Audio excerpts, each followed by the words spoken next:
wrapped it last week, and now it's out. So who do you play in Mob? For decades, Andre Rio has been the gentle heartbeat of a world that sometimes forgets how to feel. His violin has turned ordinary nights into lasting memories, lifting hearts beneath the open skies of mastery and beyond. But behind the glittering concerts and the warm smile lies a quieter truth. In his 70s, Andre faces a delicate balance, not only in the music he plays, but in the very body that carries him across stages.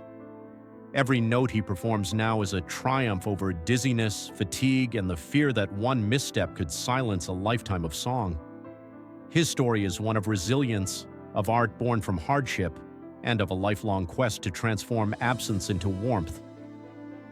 Childhood Shadows. Andre Leon Marie, Nicolola. Rio was born on October 1st, 1949 in Maastricht, a quiet Dutch city still echoing the scars of a world rebuilding itself. His family, respected and cultured, lived in a house that looked perfect but felt cold. His father, Andre Rio Sr., was a celebrated conductor, capable of stirring entire orchestras into thunder, yet at home he was a silent storm, demanding discipline with little tenderness. His mother, Katharina, ran the household with precision, elegant but emotionally distant. "My parents did not love me," Andre later said, not bitterly, but with calm acknowledgement. That is simply a fact.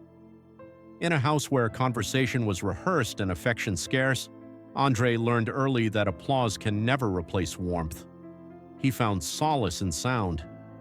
At 6 years old, he picked up a violin that felt too large for his small hands, and in the vibration of the strings, he discovered the first heartbeat that belonged solely to him. The instrument became his companion, a refuge from the quiet loneliness that permeated the rigid structure of his home. Music as lifeline evenings were long and silent, and Andre practiced tirelessly, not for recognition but for the simple need to feel alive.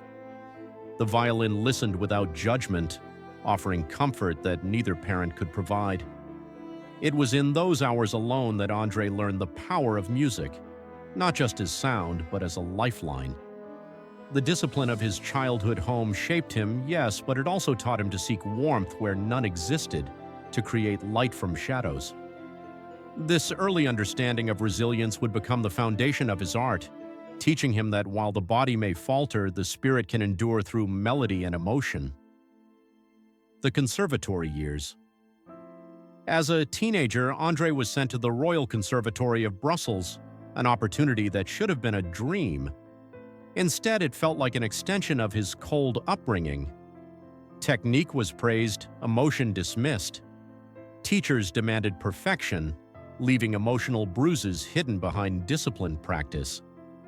But Andre's purpose remained clear. He did not want mere admiration. He wanted connection. He wanted to make the world feel less lonely, to create joy where it had been withheld. "I was not born in warmth," he said later, "so I learned to create it." The violin was no longer just a companion, it was a conduit through which he could transform absence into presence and discipline into delight. Forging a vision. By the late 1970s, Andre had navigated decades of cold precision, yet a quiet rebellion was taking shape. He no longer wished to perform for acclaim alone. He wanted audiences to feel, to laugh, to sway, to experience music as life itself. In 1978, at the age of 29, he gathered a handful of musicians who shared his vision and formed the Maastricht Salon Orchestra. Their early performances were modest, often in drafty town squares or creaking halls. Yet when they played, the transformation was immediate. Faces softened, people leaned closer, hearts opened. It was the first time Andre witnessed warmth on a scale larger than a family meal or a solitary practice, and it fueled his resolve. Beside him was Marguerite, the woman who became both his anchor and his flame, believing in him when few others would. Their love endured resistance, family disapproval, and distance, teaching Andre that freedom comes from inner conviction rather than external validation. Building the Johann Strauss Orchestra. In 1987, after nearly a decade of modest success, Andre took a bold step. He formed the Johann Strauss Orchestra with just 12 musicians, defying critics and traditionalists who dismissed his vision as sentimental or naive. The early days were grueling. Concerts were uncertain, finances precarious, and exhaustion constant. Yet Andre's commitment never wavered.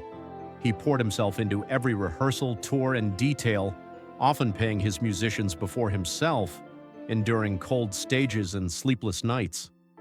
Through every challenge, he reminded himself that the purpose was not prestige, but the human connection that music fosters.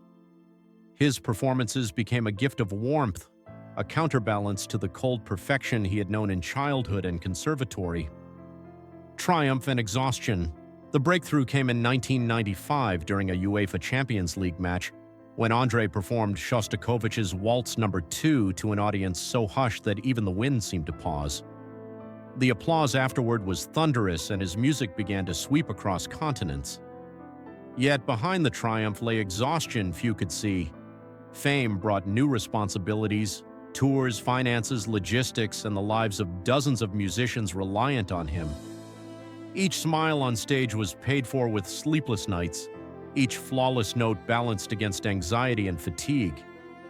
Over the years, Andre's body began to betray him, with dizzy spells, ringing ears, and moments of imbalance that he concealed from the public. His art demanded endurance far beyond the bow in his hand. Personal losses. Tragedy deepened the challenges. In 2016, his closest friend and trombonist, Rudy Moores, collapsed suddenly. The loss was devastating, both personal and professional. Andre began leaving spaces of silence in his performances, a subtle tribute that audiences felt but never fully understood. Then in 2024, under the bright lights of a packed stadium in Mexico, Andre's body faltered mid-performance. His knees buckled, the stage lurched, and the audience gasped in shock as he was rushed from the scene. Behind the curtains, he faced the reality he had long feared. The body that had carried a lifetime of music was fragile, vulnerable, and demanding care. Recovery was slow, requiring patience he had never fully learned. Yet, as always, he persevered, learning that the power of music is not in perfection, but in truth. The lessons of silence. Silence became a teacher. During the pandemic in 2020, when concerts disappeared and halls stood empty, Andre faced the stillness with the same dedication he had always shown. He worried not for himself, but for the musicians whose livelihoods depended on him. He paid them from personal savings, sold belongings quietly, and found solace in the memory of sound. It was a humbling period, yet it clarified what mattered most: connection, purpose, and the endurance of joy. When he returned to the stage after months of silence, the applause was quieter, but it carried a deeper resonance, for him and for those who had waited through uncertainty. The beauty of imperfection.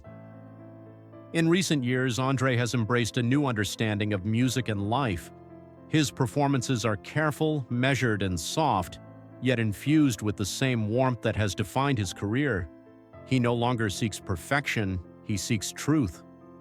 Each note is a testament to survival, each waltz a gesture of resilience. His audience no longer witnesses a flawless machine of melody, but a human being who has endured, who has transformed suffering into beauty, who has taught the world that music is not merely entertainment, it is a sanctuary, a language of comfort and joy. Legacy of warmth. At home near Maastricht Castle, Andre has found the peace he spent decades searching for. Mornings are slow, bathed in sunlight and the quiet rhythm of the garden. Afternoons are filled with music played for himself alone, the violin softer than it ever was on tour. Surrounded by Marguerite, the steadfast partner of his life, Pierre, the guardian of his legacy, and Daisy, the granddaughter whose music blooms in her fingertips, Andre experiences the kind of fulfillment that applause cannot measure. His legacy is not in arenas or awards, but in the lives he has touched, the hearts he has softened, and the courage he has shown in returning to the stage time and again. The gift of music. Looking back, Andre sees that he never built an empire, he built a sanctuary. The coldness of childhood, the discipline without warmth, the losses and illness, all of it shaped a man who could create joy in places where it had been absent. His waltzes linger not simply because they are beautiful, but because they carry forgiveness, connection, and the promise that life, even in its harshest moments, can still hold tenderness. Andre Rio's music has survived illness, exhaustion, and grief, standing as a testament to the enduring power of human spirit and the warmth one person can create in the world. A quiet triumph. Now, in the quieter chapters of his life, Andre's story is one of reflection and gratitude. The stages are smaller, the performances gentler, but the meaning is deeper than ever. Each note is a choice to continue, each bow a symbol of resilience. And as he moves through the garden, the studio, the halls of his home, he knows that the truest triumph is not measured by fame, but by the warmth left behind, by the hearts touched, and by a lifetime spent turning silence into song. His legacy is the courage to keep playing, the generosity to share joy, and the beauty of a life that has found its rhythm, even after decades of struggle.